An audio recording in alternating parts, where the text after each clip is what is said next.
Welcome, ladies and gentlemen, to the Tiocfaidh podcast, episode 4, if I remember correctly. Um, it's been a while, like 2 months. A long while. Yeah. In case you don't remember, this is Evok, TDZ. and we're here for the hour to entertain you, hopefully. Or, like, maybe no one listened to this and we'll just never know. Same old, same old. Alright, so it's been a while. We have a few questions in the thread today, so let's go ahead already with Joe Cortese's question. Oh, we skipping Izzy?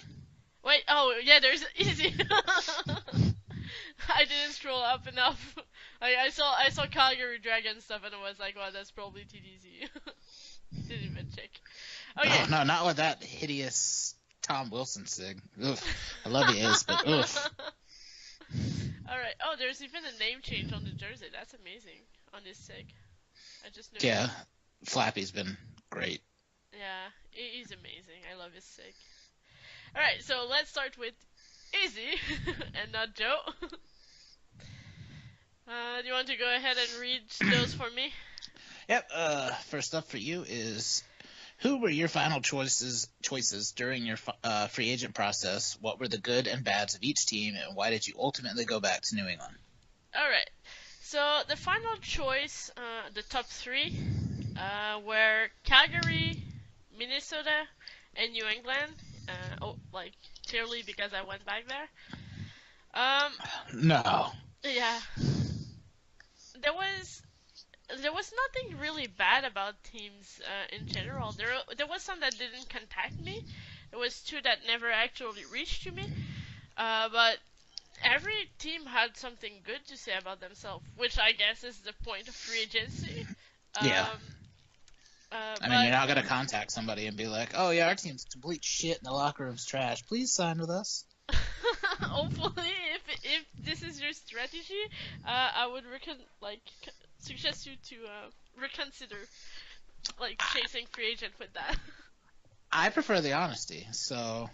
Yeah, it's honest. Well, but team will never really say, they can say, my team is trash, but we have a good locker room, so join us. But they will never say, my team is trash, my locker room is trash, join us. Yeah. Because usually if it's your team, you kind of want the locker room that you like. If you don't like, you're gonna make the move to have a locker room that you like. So yeah, hopefully there's something good about your team. And why I ultimately decided to go back was mostly because, loyalty is something big for me. I think I've said it a few times. At the end of the day, I didn't want to punish the team that put a year effort for a mistake that I know at least, some of them regretted. A mistake that they regret. I can't say that word. Regret. Yeah, they had regret about it. So I ended up deciding to go back and just cool down.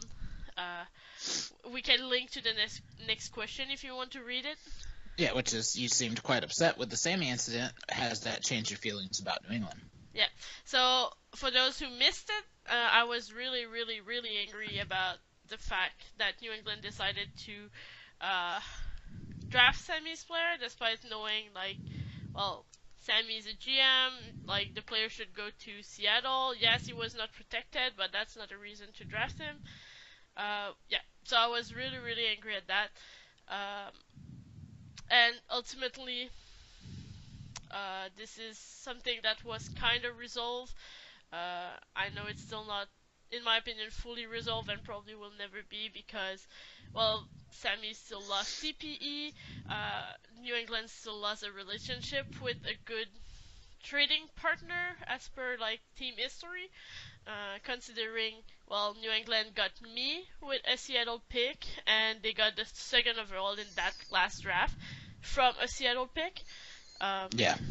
And did it change my opinion on New England? Yes. I didn't go back for the team. I did go back for mostly one person. And the GMs know if they fucked up, I'm gone. I'm not gonna stay in a team that think it's funny to hurt people. I personally never want to hurt people like on purpose. Like I think each time that happened, that was really not my intention. Um, so seeing GMs that do it for fun or for whatever reason, just to teach a lesson, whatever, and be how to say openly mean, that's not for me. Yeah. And I think New England definitely learned their lesson with that one. I The hope so. backlash from the site Yeah. almost, I don't know how to say unanimously because there was people that sided with New England, but, it seemed more like a 75-25 split or a 70-30 split that Yeah. was against the move. So I think they understood what they did. Yep. So that was my answers for those two questions, and the next ones are for you. So TDZ, what were some of your favorite aspect or highlight of your postseason run toward your Challenge Cup? Challenge Cup. Championship. It sounds so weird. Challenge Cup Championship. Yeah. I mean, I didn't put up a ton of points. I led our team or tied for points lead in D-men, but it still was 11 points in 19 games, so it wasn't. It's probably pretty much what I average every season-ish. Actually, maybe a little bit below average. And like my plus minus wasn't the greatest. The only thing I could harp on was like my shots blocked, where I had the most on the team. In fact, I might have had the most in the league. During the playoffs? Yeah. Yeah. So, it's like the only thing. I mean, I was fourth in the league in scoring for D-men, but there's a guy that had 4 more points than me and played 7 less games. So, yeah, the pace is not the same. Yeah, so like highlight-wise, I think really the shots blocked. Being able to play defensively went a long way because we definitely limited shots. We limited goals all postseason. Hocklet came up huge for us in goal, and we limited the shots against him, so he didn't have to make a ton of saves every game. And there was another thing. Oh, and of my 3 goals I scored, 2 of them were game winners, which was a nice little thing. Yeah. So coming up clutch on my goals was nice.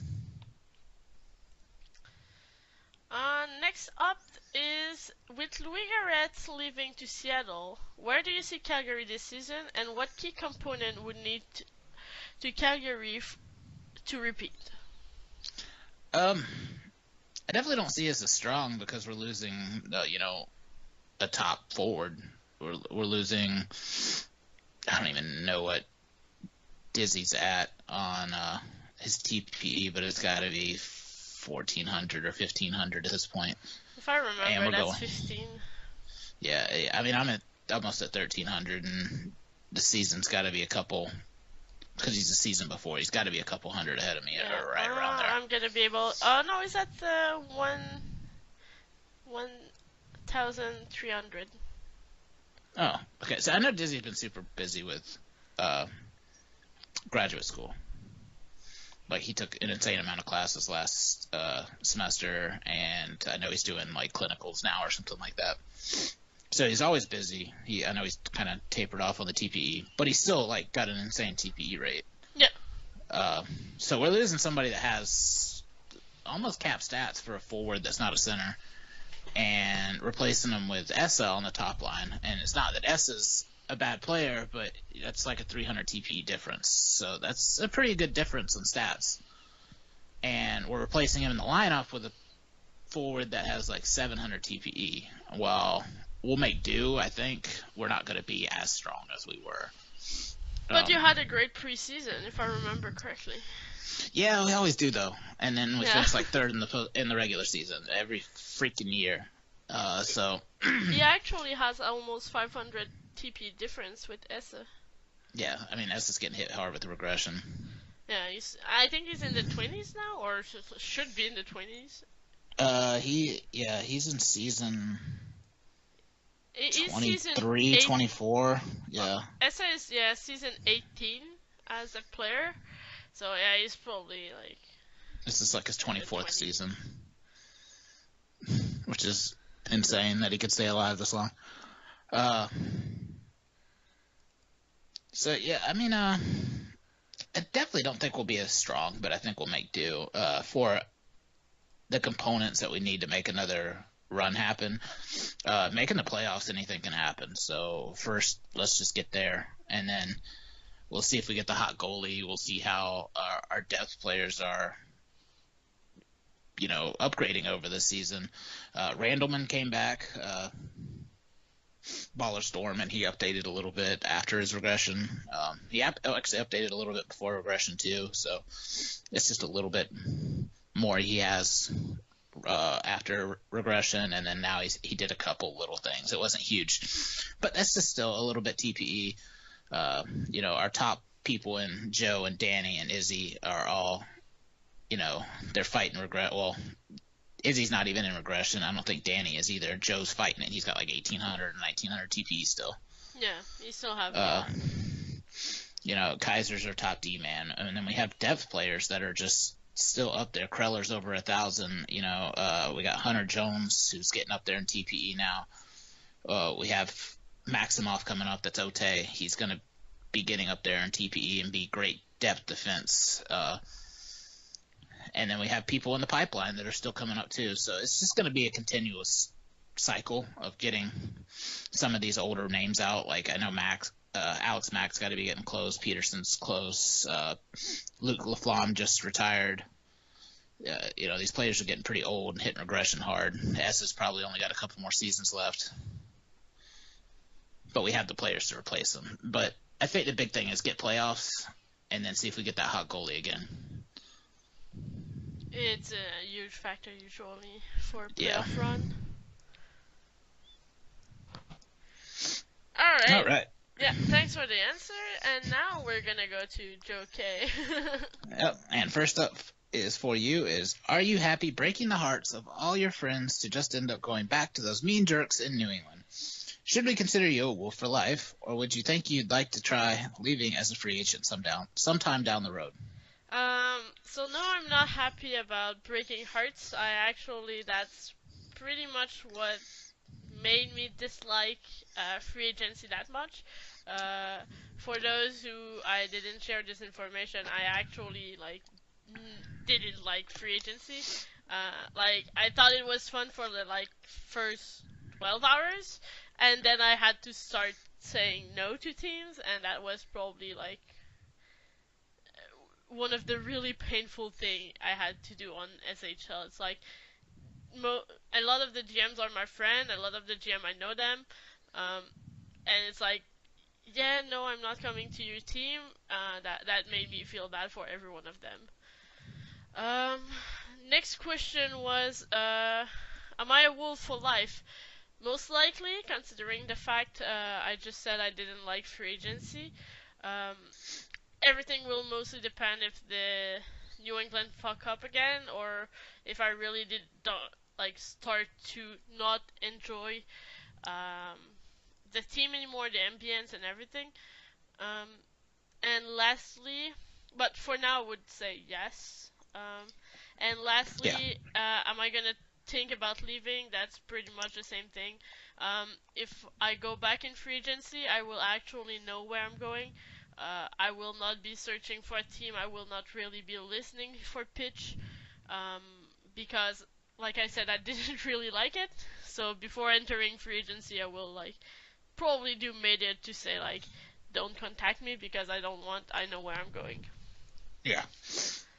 I mean, and we talked plenty during the process, so I know where your head was at during that whole thing. Yeah. I don't know how hard it was for you.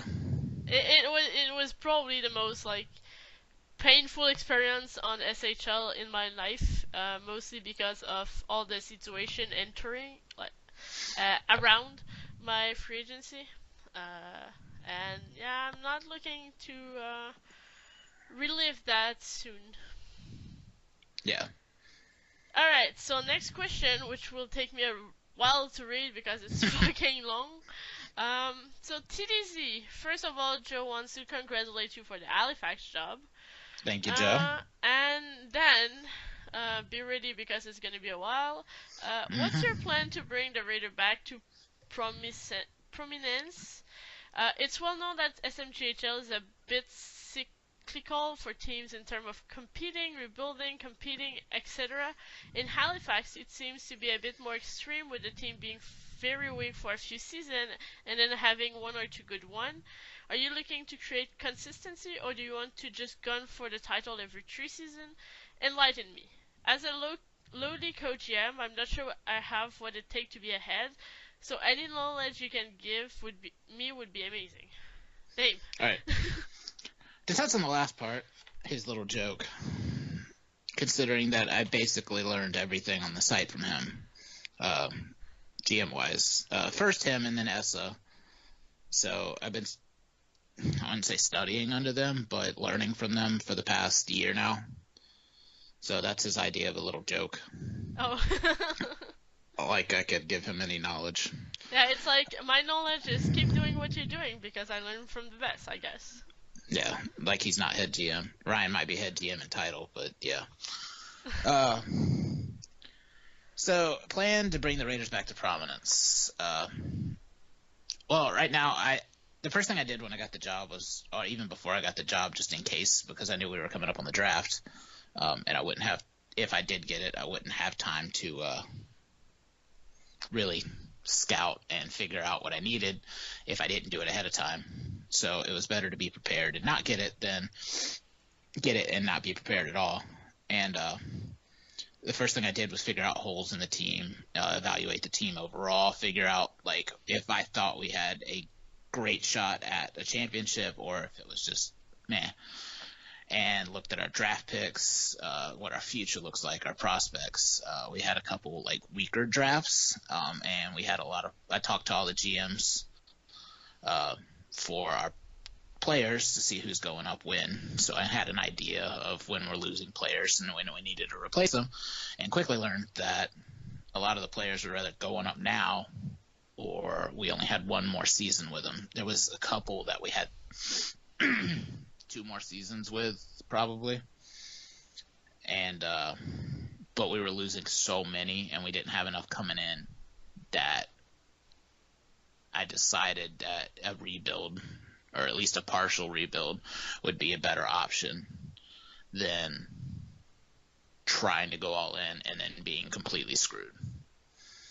And that's what he's touching on when it goes to the extremes, where the team will be very weak for a few seasons where they're in like hardcore rebuild, and then they'll compete for 2 seasons as all those players are good to go. Excuse me. And then they're gone again. And and it just keeps going over and over again. And I don't want to do that because I'm a firm believer that if you can make the playoffs, anything can happen. And just testing right now, like I know Halifax isn't going to be good this season, or at least not great. The best sim I had, we finished like 4th, and that was probably an outlier. Most of the sims we finished like 6th or 7th, a lot of 6th, but we make the playoffs, and then we upset people in the playoffs. I don't know why it happens, but we do, and I made the finals in a couple of them.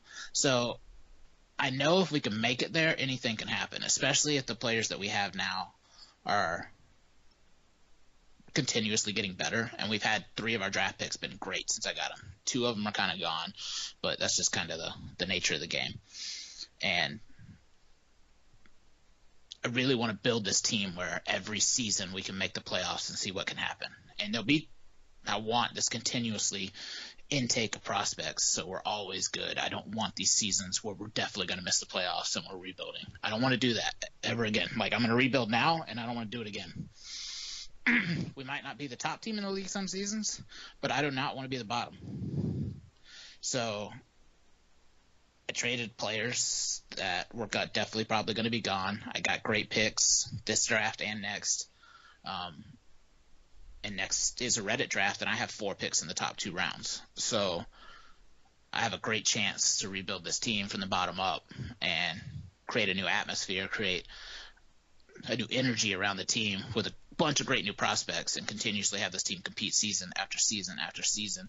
And we might not be the top, but we'll make the playoffs, and we might win it all. And there'll be times when we're at the top, but I just refuse to have us at the bottom ever again after this rebuild's done. Yeah, for me that's a great strategy you're aiming for. That's one of the things I actually like. To each their own. That's true. Some GMs like it, some GMs don't. But for me, it's like being top is good, but being last is worse. So Yeah. that's not something I would want to see either. And like that's something that annoys me so much in like GeoMHL. I'm so done to being last. Like I Yeah, just and want to move up. that's definitely a longer rebuild there because juniors is such a quick turnover with these Yeah. players.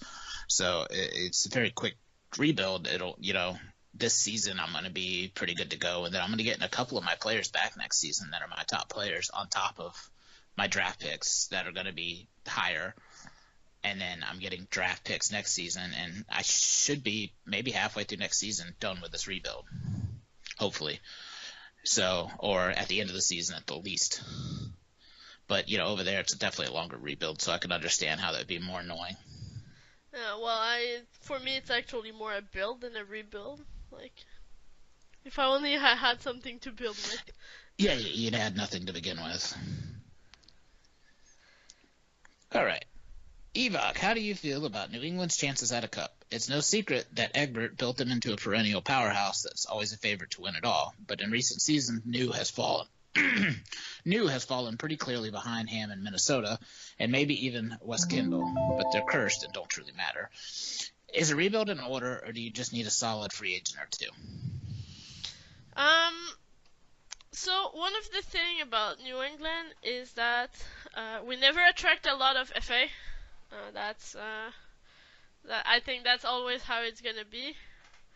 And as far as I understood from the culture of there, it have always been about like building around core draftees. Yeah. Like yes, we can have a few like free agents.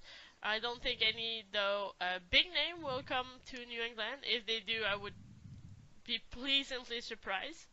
But it's mostly around building around like good draftees. Do I think a rebuild is in order? No, I think New England can still build from how to say we can still build from what we have. We still had a couple. The two recent drafts, in my opinion, were the best since I was drafted personally. Yes, we might have one or two seasons where we're gonna struggle for the 2 or 3 seasons where our drafts were atrocious. But once it's gonna be done, this like little down low, I think we're gonna come back in force. Yeah, it's more of a retool and not a rebuild. Yeah, that's exactly. And I think that's kind of the same thing that kind of happens to Calgary. We've made playoffs for a long time, but sometimes, you're just a little bit worse of a team than you normally are, and you just kind of you sit down there and you're still competing, barely, until everybody's ready to go. Yep. And like you said previously, like as long as you're in the a playoff spot, anything can happen. So we could be the 7th in the league and still like go up. Well, not 7, but in the league, yeah, but not yeah, in in your the league, division yeah. or in your conference. But like last in our conference or something like that, and we could still go to final. Yeah, I mean, we just won it all as the 3rd seed in ours, so. Yeah, that's it. Anything can happen. Yeah. All right. So before last question from Joe, TDZ, how does it feel to win the Challenge Cup? I know Heezy asked about your run to the cup, but how much joy did you truly feel when you saw the result? Do you like how Augustus is coming along? What are your hopes for this season? I mean, I was overjoyed. Every finals game, I was waking up. Actually, it was even before then. Even the Western Conference Finals into the Challenge Cup Finals. I was waking up at 6 a.m. for me, 5:30 a.m., whatever it was, Yeah, to check in for the and wait for the 7 sim. a.m. Oh Yeah. my God, you're Willie. And Essa woke up every morning too, and we would chat before the sim. We'd watch the sim, and then we'd talk about the score, and then or view the link or go check the index depending on what part of the playoffs it was. So the morning of the final, I Yeah, it was was in a Panama Friday City. morning.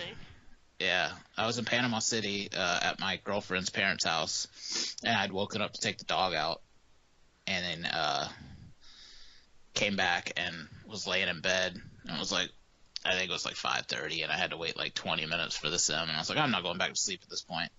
So I sat around talking to Essa forever, and it goes up, and me and him were so overjoyed. I think we talked after that in chat for an hour or something like that Damn. about the game before I was just like, all right, I gotta go back to sleep. Like, I've been up for, like, I didn't go to sleep till like 1 in the morning and woke up at 5, and then, Yeah, that's a bit extreme. and I was still like, my heart was just pumping. I was so fucking happy. Like, of all the sim leagues I'm in, this is the one that I'm most dedicated to, the one I've wanted to win in no matter what. And I've been telling myself since I came in, I just want one cup, and I'm good. Obviously, I'd love more, uh, but I just wanted one. I didn't want to have to go further into my career and start like going to free agency or something to chase a cup or some shit like that. Try and form these super teams to do it, and I didn't want to do that. And luckily now I don't have to. Yeah, it's Um, for you. It's done. It's done. So. yeah. Now I just need some awards, and I'd be happier. Uh, which goes into, do you like how Augustus is coming along, and what are your hopes for him this season? I'm decently happy with how he's coming along. I finished last season with 37 points again. I think I finished the last 3 seasons with 37 points or 38 points each season, which isn't terrible. I mean, it's like right there on the verge of top 10 for D-men scoring every season. So it's pretty nice. I just wanted my hopes for the season is to finally break into that next tier and be elite D-man. I'm getting up there in TPE now. I'm almost at 1300. I'm hoping to finally take that next step and not just be a really good D-man, but a great one. And Yeah, not want to be the slightly above average demon. yeah, it's basically it. Like every season, I'm like above average in shots blocked, above average in scoring. I get a lot of goals because I'm a shoot first D-man, but my points total overall is still kind of lower. Or not lower, but still that above average area. So 37, 38 points every damn season. If I could break 40 this season, I'd be happy, and I think that would be a big step for me. So that would be my goal for this season. If I can do even better than that, then we'll see. Yeah, your defenseman is coming along pretty well. My player is kind of deceiving me. Not deceiving, but disappointing me. Because in French, décevoir is disappointing. So I used to say deceiving a lot when I don't want to say that. And I just want to add a little bit of something. When we were talking about the cup, I will admit I didn't want to play favorite, but I let out a yes when like the Dragons won. All Oh, right. the other team you were thinking about going to as well. Yeah. That's not actually not for that. I'm not going to. I love how the other 2 teams that you were thinking about going to are the 2 that were in the Cup Finals. I know. That's actually like, oh yeah, that's true, but that's not why I consider them. One of them there 2 seasons in a row. No, that's not why. I don't want to chase cow. I don't care. All right, so You say that now. I might not say that at the end of my career, but for now, yes. So last question from Joe. Give some quick thoughts on Ireland in the IHF tourney. Likes and dislike. Well, for me first, I didn't follow at all the tournament, so I'm gonna go like the index. So if you want to talk meanwhile. Yeah. Likes-wise, we had some good games. We beat Canada twice in round robin. I was proud of that. I made the adjustments to get that done because the dislike part is we lost 4 fucking games in a row in the middle of the schedule. Yeah, that was hard. One of which to Czechoslovakia. No offense, Sammy or Blast. I love you both. It's just your roster's not as good right now. It's getting there, but we even lost 4-0 it just takes time. to Norway. Yeah, I mean Norway's fucking what's his name? Tuck. They're rookie goal, or he's not a rookie anymore, but they're like low TPE, not low, but he's just young. Decent TPE. So yeah, he's just young, so he hasn't had time to get it. I mean, he's earning at a great rate. He's just so young still. So he does amazing. I don't understand it. Like in this because he's going up against these goalies that are like 1500 TPE, and he outshines the shit out of them, and I love it because it's awesome. But it sucks when he beats your ass down. Yeah. But yeah, we lost to them Norway twice actually. Yeah. But yeah, again, I mean, we beat USA once, shut them out. That was nice. Beat Canada twice. Late, as Blues puts it, a stinker or something like that in the medal rounds. Lost in the first round to UK, who ended up going on to win silver, so it's not as bad looking, I guess. Yeah. One of my dislike is our 2 top scorer are actually defensemen. Yeah, I mean, it's a dislike for you, but it's a like for me because I'm one of them. Yeah. But I mean, that's kind of not really what you want to see in your team. Yeah. Like, as a GM, to see your forward are not producing. Like, it's sure we don't have control. We don't have control on them like you would have in real life, but like that's not this kind of strategy you want to go. Especially when you look at when you look at player like Riley, that had like 1 goal on like 36 shot, like for a percentage of shot of 2.78. Yeah, that's just bad sim luck because he should have been at least at like 8%. So you should have at least added like 2 more points to him, and he would have been up there at the top, and that might have been another win here or there. And you got we actually have some low shooting percentages for a lot of people, like Lombardi at 0% on 16 shots, Rockefeller at 0% on 21 shots, Pelletier 17 shots, 0%. So we got some really shit luck when it came to the shooting percentages. So sometimes it happens, sometimes it doesn't. I'm not saying we lost or won because of luck in this one.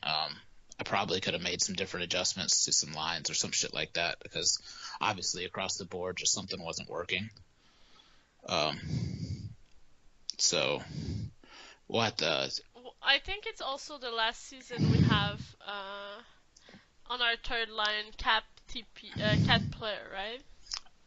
Yeah, we had to put Dermott on third line because we lost too many people. Yeah. And then so we had a 350 TPE player playing on the third line, and he did all right down there, surprisingly. I mean, he only had 1 point, but he was a +2. He got 11 minutes a game, almost 12. Yeah, and that was pretty much that, or the third line would be playing 5 minutes. So. Yeah, and I wasn't doing what I did last season where I accidentally double shifted the wrong way, and we got screwed. Like, we didn't get screwed. We did pretty good. But I screwed the third line, and I felt bad about that. And I thought we had better shot this season, but we definitely didn't. Next one. I have faith. Yeah, but we also are having Westbrook switch to D, which not this season. Next season is that's gonna. I thought he did it already. Oh yeah, he did. He didn't for this tournament. He will be for next. Yeah, for next tournament, that's what I'm saying. We'll have Yeah. Westbrook switching to D, so that loses one of Yeah, our top centers. that's gonna hurt. So we're gonna have to move Pelletier. Smurf's gonna have to go up a line. Luckily, Dermot's uncapped now. He's at like 900 TPE.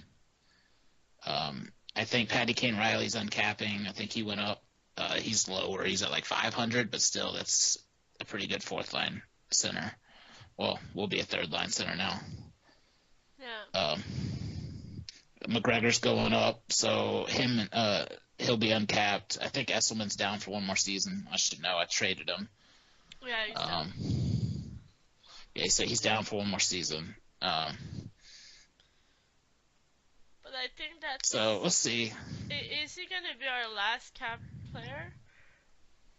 Yeah, he will be it for caps. Well, depending what we have to do for defensemen, replace like Westbrook too. So. Yeah, I mean, I've already thought about it. I have plans for some of this. It's not going to be like exactly what I wanted to do, but I'll make do with what we get. Yeah. All right, on to ERM. And every question except for two of them are for both of us. So, which head office is more critical to the league's success, and which head office does a better job? Which I think is a loaded fucking question. Do you think? Do we want to answer that? It depends what kind of success you want to talk about. Yeah, I mean, that's what I was going to say. Is it really depends on which league's success. They really operate separate leagues. So if you're talking about the site as a whole, it would have to be SHL head office because we oversee the whole thing. But if you're talking about juniors, we have nothing to do with that. So whatever happens down there is all done. No, well, to an extent, we can argue that, like, as a whole, like I said, we can argue about that. But as a whole, Yeah. SHL is probably the most important one because that's where our player database is. Like, we have maybe 50 users in junior, and then we have like 200 in like SHL. But well, see, I didn't mean it like that as a like SHL versus SMJHL. I meant it as the site as a whole, like how the site operates, because all of that goes through us. But what I want also to finish is about player retention to an extent. It's all the junior, like how the junior like run and the incentive to keep the player interest in the first week or so. Like, that's mostly junior and trying with the mentor to work to have, good GMs and everything. So both are kind of really necessary for the league. Yeah, and again, when I say the site as a whole, I don't mean like everything goes through us. I mean the site as it runs, like literally runs, like all that's through us. So we work with the site, we work with all this shit. And I'm learning it. It's confusing, but I'm learning it. But both are instrumental. They do different things, but they're both absolutely critical to the league's success and survival in different ways. And they have to work together. It's a symbiotic relationship. If one's not doing its job, then the whole site's going to fail. Yeah. And, like, for example, as much as we have to work together, when does the season start? When do we need the updates? Like, all that kind of stuff, we have to figure that out together. Yeah. All right. What is the hardest punishment you've ever had to lay down on somebody in a sim league? Well, mine was probably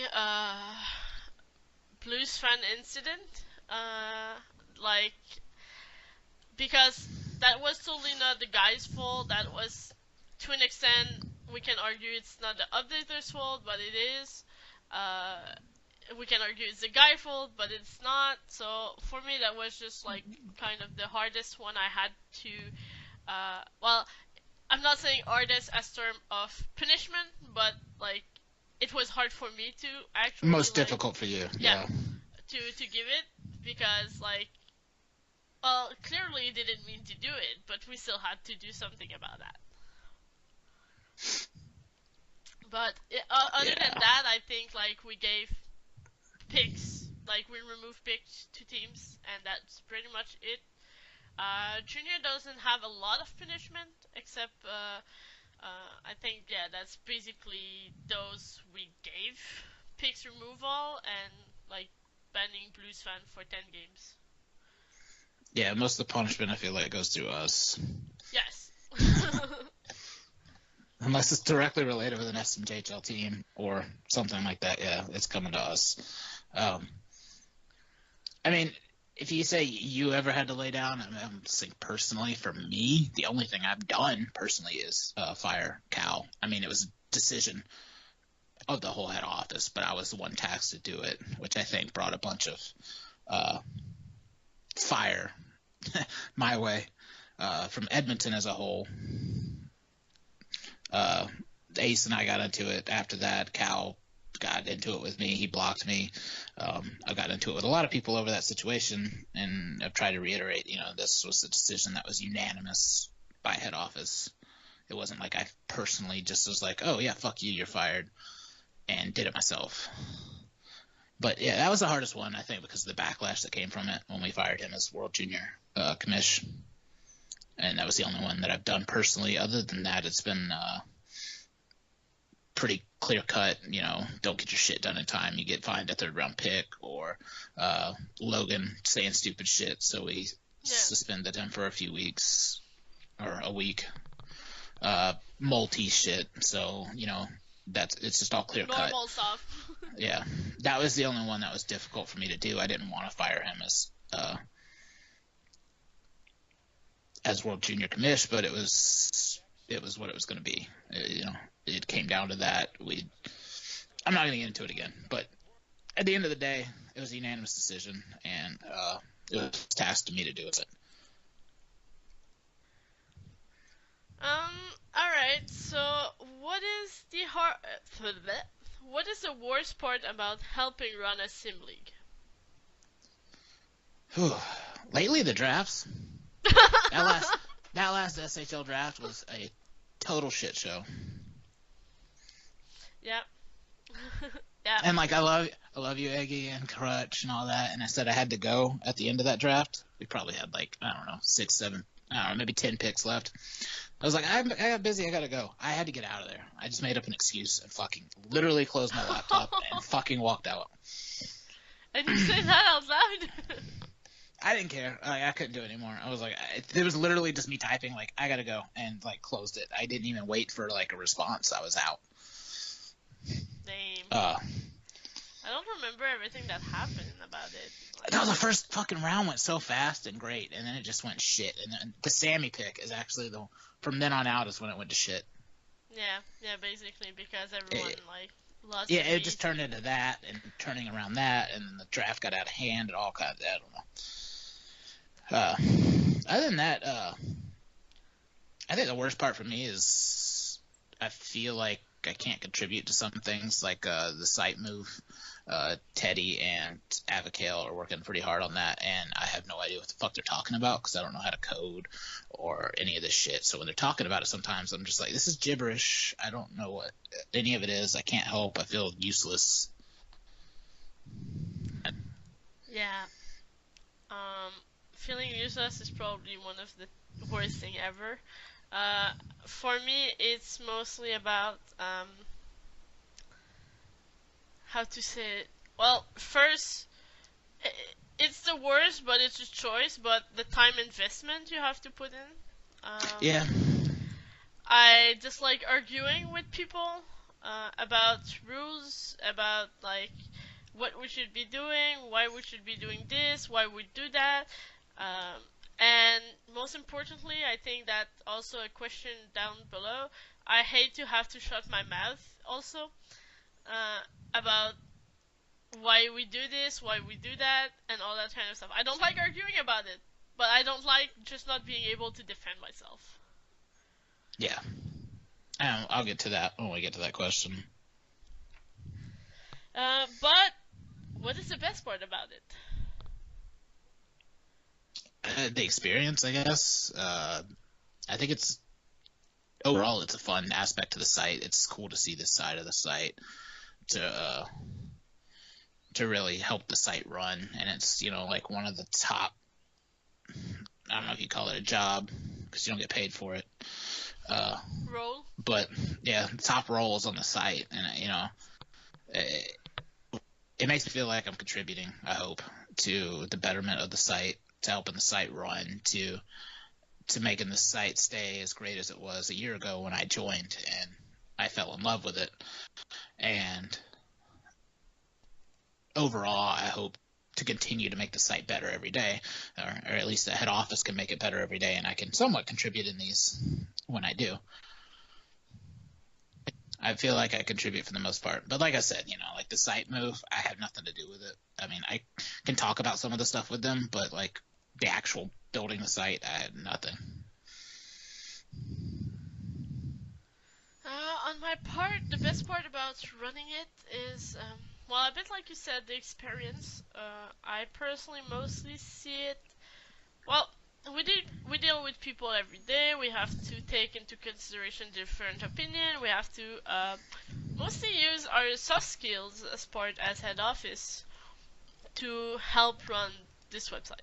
And I also see this experience as a way to grow myself and grow into roles that I would not have the opportunity in real life to like develop, like I mentioned, soft skills. Well, I'm all about soft skills here. I learned a lot of stuff about how to run a team. Well, like even at work, like sometimes I'm like, yeah, I learned that at work, and I'm like also, hey, I could use that in SHL. Yeah. So it's all about the experience and learning to be a better person also. All right, and the next question, I do not know if you want to answer. No. I'm Yeah, I not figured. answering that question. It's like Loaded. I'm not pointing finger at anyone in my podcast. I did it like by accident once, and I will remember all my life. Yep. All How right. often, if ever, do you have to restrain what you're going to say because you're in head office? Too often. Yeah. I think on the site itself, I try to be more restrainful, but I've learned over the seasons that while we're in head office, we don't have to bite our tongues. We can still express our thoughts and our opinions, as I've seen from every other head office member ever. So I don't really restrain much. I'm just pretty restraintful on the site itself in general, unless I feel like I'm attacked or something like that. I've gotten into it on Discord quite a bit, and again, it ends up with a simple argument or debate that usually ends up into an argument, and then gets heated. And at that point, I don't really restrain, and I'm not going to say that I do. You're lucky. Well, not lucky, because I could do it too, but I don't feel this is something at least the SMGHLHO is doing. I don't think any of us really speak our mind about like, well, important though to make the difference. I speak my mind about anything not related to HO. Yeah. As soon as it's related to HO, I feel like SMGHL HO is not doing it. I'm not gonna start to do it. Yes, I have opinions about things we're doing.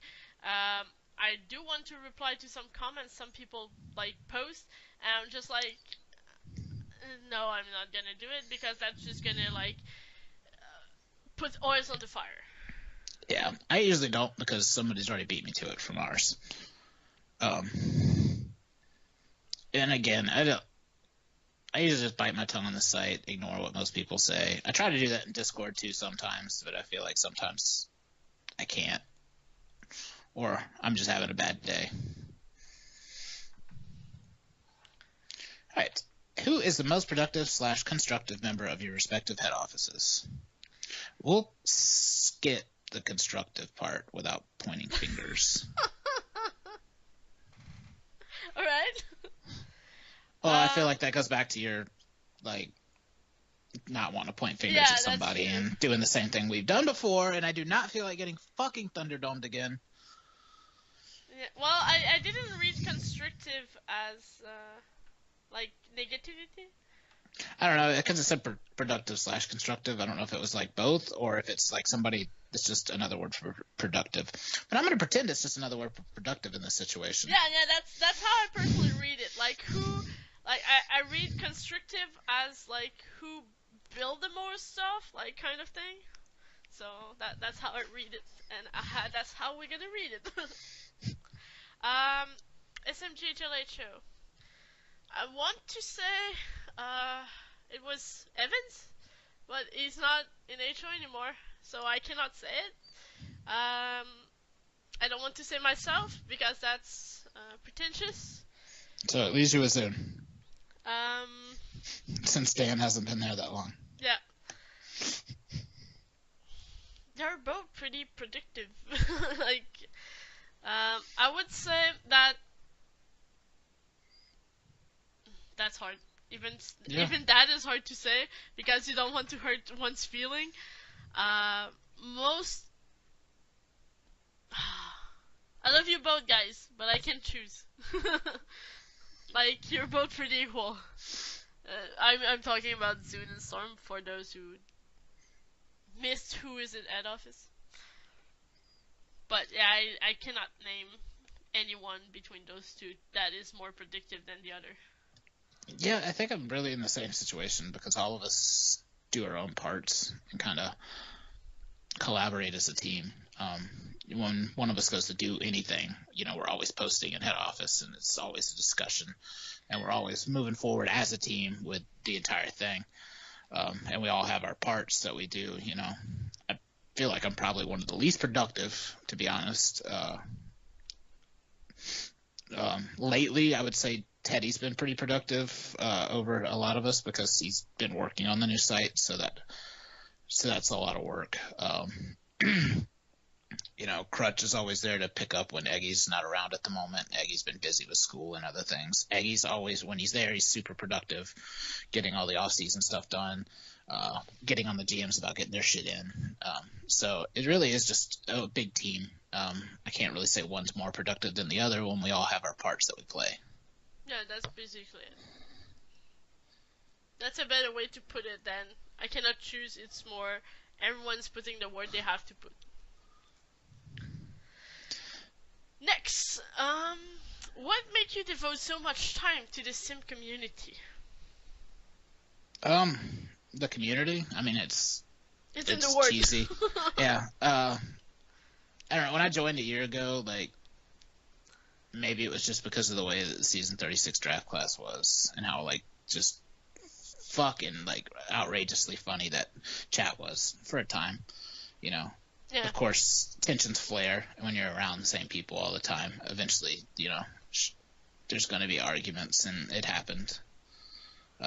Looking back, I'd probably change some of the shit I did, but you can't take back what you already did, and you live with it. But regardless, I think the community as a whole, and I think I fell in love with it.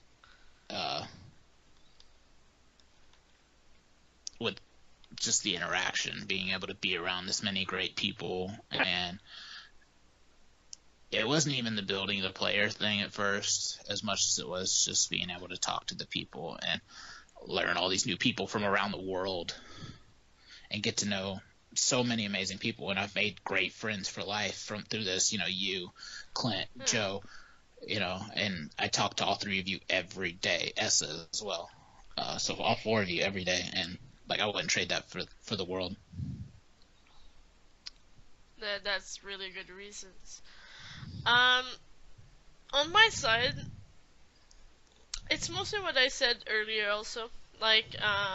It helped me grow as a better person through every season, every time I spent here. After that, there was also I had ideas while you were talking and I forgot everything. But yeah. Yeah, one point I remember now. I have always been a fan of sport, role play. That's always something that's interests me, and I have a way here to mix both of them. And I'm also kind of a workaholic. If I don't do anything, I will get bored, and that's actually a really good way to spend time. Yeah, you can definitely kill some time here. Yeah, a lot of time, especially with all the jobs and everything. All right. So, last question for ERM. TDC, what's have been the most surprising struggle you have faced as a SMGHL GM? Um, I don't really know if I've been in a GM spot long enough to find a struggle yet. Um, Well, how did you feel about trading your first players? yeah, I mean, I guess that would be the only or the closest thing to a struggle. I mean, it sucks to trade anybody because you don't want to see anybody go. But at the same time, I wasn't there to draft them. Slim, I know through other uh, leagues and stuff like that, so like it hurt to trade somebody that you're closer with, I guess. And Route 2, I haven't talked too much, but when I talked to him, he was really, really nice, and I enjoyed talking to him. So at one point, it sucks to trade people, but at the same point, I think they're in a better place to succeed for them and for us to succeed as a team down the road. So I think it's a good situation for both. They're both in good teams now that have good shots at the cup.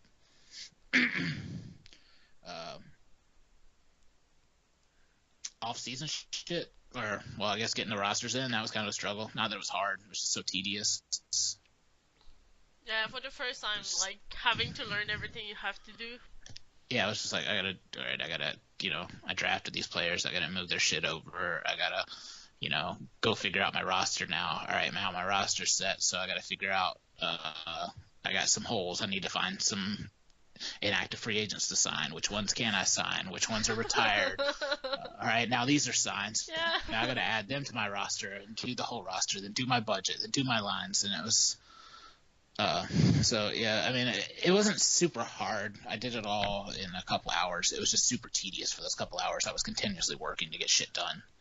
Yeah, and you have to not be distracted and like. Yeah. You have to do stuff. I think I did everything but the lines that night, and then I took like a 2-hour break and then came back and did the lines. I was just like, I'm done with this shit for a while. Alright, so that's pretty much it. Yep. Thank you, ERM. Well, I call him Herm in my head, so thank you. It's Thank Herm you, or her. Here I am. I don't know. I don't even know how you prefer to be named, but thank you. So next up is Blues fan. Yep, and first up is Ireland laid down a stinker in the medal rounds. Do you peg us to bounce back next year? Yeah, for sure. Yeah, I mean, moving Westbrook over to D, it hurts our forward, but it helps our D because now we're gonna have 4D that are over 1,000 TPE. Yeah, it helps. 2 of them over 1,300 at that point. Spitfire might be close to 1,300 at that point as well, and Jack Tanner's not going to be far behind. You got O'Callahan not far behind. Kreller's not far behind. Our entire D-core is going to be insane for a long time. It's going to be 800 plus for every defenseman we have, I believe. That's actually really not bad. Yeah. Our forwards will take a little bit of a hit, but we'll make do. And we still have people coming up, and as they come up, they're just going to continuously replace spots. And, you Blues, you're continuously gaining TPE. Bobby Watson, Rockefeller, Palet, Evok, all super young forwards that we just have right there ready to take over as a top 6. Dermott, who, if I can get him to put some in face-offs, though I can't make him do face-offs because I'm not his team. Yeah. But maybe. Well, maybe I can be like, Finn, do it. Yeah, I believe I will be putting face-off if we need, so, like, that's something. Yeah. Because at one point, yeah, you're captain. You have nowhere else to throw it. Yeah, at one point I will be capped really soon for the stat I want to, like, raise. And I'm not gonna just bank TP if I can put them in face-off or, like, penalty shot, so, like, we'll see, like, I will put point in it. Yeah. So it'll be interesting to see what we can do there. I think we'll get better as a team, though, and we'll just continuously get better. Wally is up there in TPE still. He's going to be our starter for a few more tourneys. And Bojo's not far behind him. So at one point, Wally will get so low that Bojo takes over, and we're set, you know. Yeah. Or I think when Bojo will be pretty much equal, I think Wally had said that we could play Bojo, so we'll have to see Yeah. that as well. All right. San Francisco has begun a rebuild. Do you think the trades they've made will help? Yes. I like your rebuild, I'll be honest. We have their first round pick. Yeah. So, yeah. Hello, first overall. Well, I don't know if it's going to be first overall because we didn't get Seattle's, but... And it's up to the lottery, but you had probably one of the top 2 chances at it. Yeah. Well, what I like to do is I blame Eggy because at the time he was still our GM and he probably doesn't want us to get the first overall and people accuse him to rig it, but that's another story. Yeah. Overall, though, I think the rebuild will be good. San Francisco was in that weird place where they had some young players and they had some old players, and they had nothing else. And it was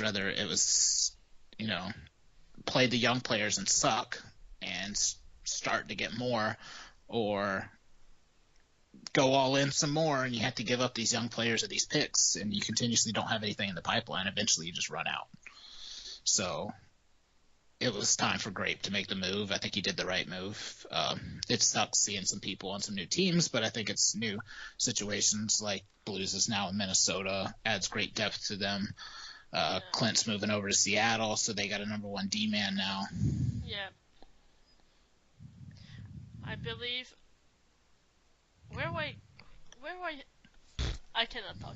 Where was Kaiser before? Was he in San Francisco? I don't believe so. Because we got a new center, but I don't remember where we traded from. Yeah, it was San Fran. The bench warmer. Yeah. Yeah, he's from San Fran, and that was a decent deal for both teams, I think. Yeah. I think we both liked it and everything. But that was one of those moments where I was not in the discussion about that trade because I was not in the locker room anymore. Yeah. That was during free agency. So. We had the same offer, and we thought about it and ended up not doing it because we already don't have any fucking picks. That makes sense. So we couldn't give away even more picks. It's usually not a good idea to give all the picks. Yeah, next draft is rough. After that, we're back to normal. Like, we have all our picks and shit, but next draft is rough. At least you have the pick in the important one. Yeah. We'll have picks in the Reddit draft. So. Yeah. Okay. Is there a consensus favorite for the Challenge Cup already? For me, no. Because anything can happen. Yeah, I don't think there is.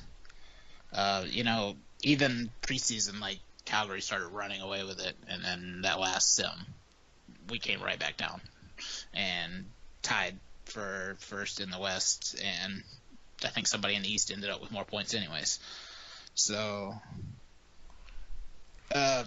Minnesota might have the best shot because they've been a strong team the whole time. They've been there twice in a row now. They have all the pieces they need. They still lost Strange. But yes, they do have a strong team, that's for sure, but they still have a slight step back because of that. Yeah, it'll be a slight one, but they just moved somebody up off the second pairing, somebody off the third or second or whatever, and Blues slots right in as depth on the second or third line. I don't even know with them because I don't know how deep their team really is. I know it's pretty deep. Strange was playing on first. I think they lost 2 players, Strange and someone else. Oh, Logan. They lost Logan. But I know. Well, because I talked to them, so I know where their plan was. Their plan was to have Blues on the second line where Logan was, and then find someone for Strange spot. So I don't know what's gonna happen now, but alright. I go back to what I said earlier, where I do not talk shit about people because they don't want to get Thunderdomed. That being said, Losing Logan is addition by subtraction, and if he wants to listen to this and Thunderdome me over it, then fine That's by me. Logan. That's probably the only person I don't care to be Thunderdome by. He's Thunderdomed everybody at this point. Yeah, and before he's gonna do it. Yeah, he's already threatened to do it to me like 5 times. I don't really care. Just get it over with. Yeah, but yeah, no, so that's addition by subtraction. Yeah, it's not a loss for that, but like that, they still have a spot that they didn't fill. I mean, freaking Minnesota has Lord Pretty Flacco on their third fucking line, and Thorstein, so they'll be all right. They'll be all right, yeah. Okay, so next up is biggest free agent who changed team. I think we can all say it's Dizzy. Yeah, definitely. And talking of what that actually changed them, how teams will perform, I think it's still Dizzy because leaving it hurts us and helps Seattle. Though Seattle's still not going to compete because they just don't have the overall pieces. But down the line, that's a great ad that's still going to be there, and he's loyal. Yeah. Like, he literally said that he left only for a cup or 2 season, and then he was going to come back, so... Yeah. Like, mad respect for, like, him, like, keeping his word and everything. Oh, yeah. Alright. Next up, we have Burry and G-Puck saying hi. And then Bilbo. I fucking love your avatar, Bilbo. God, I love it. I miss updating New England just for him. Oh.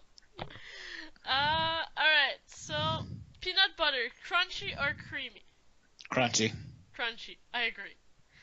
Yeah, I gotta have some texture there. Yeah, that's pretty much it. Favorite cheese? Oof. I can That's answer a while hard you one. think. Yeah, think. Mine is none. I don't like cheese. That's pretty blasphemous. Well, especially for a Canadian. Okay. With poutine. Yeah, I'm gonna eat like basic cheese, like cheese curd and whatever cheese is on pizza and grilled chili, grilled cheese. But I'm not gonna eat fancy cheese. Yeah, I mean pepper jack's probably my favorite. It's a decent it's up one. there. Cheddar's like extra sharp cheddar's like my least favorite. Up there with blue cheese. I gotta ask this: grilled cheese. Do y'all use our shitty ass American cheese for it? Grilled cheese? Yeah, probably. Well, it depends. Like the Kraft where. singles? Yeah, it depends where. Like when you do it at home, yes. Well, at least That I do. shit's so bad. I hate Kraft singles. Yeah, but I just said I don't like cheese. It's not cheese though. That's the problem. That's the thing. It doesn't even say cheese on it. It's like pasteurized cheese product. Yeah, that's the thing. Like I like it because it doesn't taste cheese. It tastes like. It tastes synthetic. Yeah, that's it. It tastes like plastic. Not plastic, but yeah. Ugh. All right, TTC. If you had to be a shape, which one would you be? Actually, like, that's the only question I read through and was like, I'd go find a shape that I'd be. Yeah, I'm actually like I had to like. shape. Yeah, I had to Google it and like go through it and was like, which shape would I be? Like, which one of these is the coolest shape? And I ended up on an icosahedron. A what? Exactly. What is this? It's a shape with 20 faces. It's basically like a 20-sided die. That's what the shape of a 20-sided die is, and I play a lot of Magic the Gathering with 20-sided dies. Yeah. So, to me, it just seemed like the right one to go with. That's fair, yeah. I just didn't know what it was called before that. Yeah, that's fair. Like, who would know that except mad people?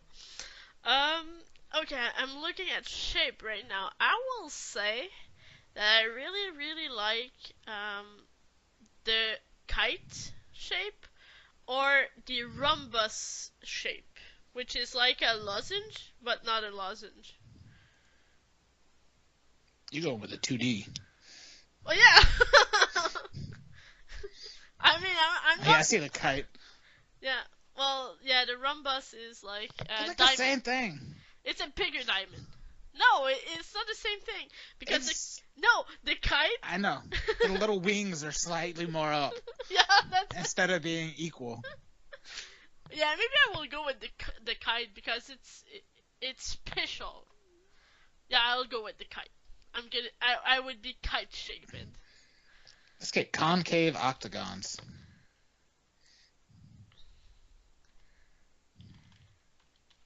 Yep. So that's it. That's it for our podcast today. No more questions. Thank you all for all the wonderful questions. Hopefully we can start doing this weekly now that I am out for the summer. Yep. And I'm available most of the time. Yeah. So. I just have to not forget. And I think I only have one night class when fall kicks back in, so I might be able to continually do this now. Oh, that would be great.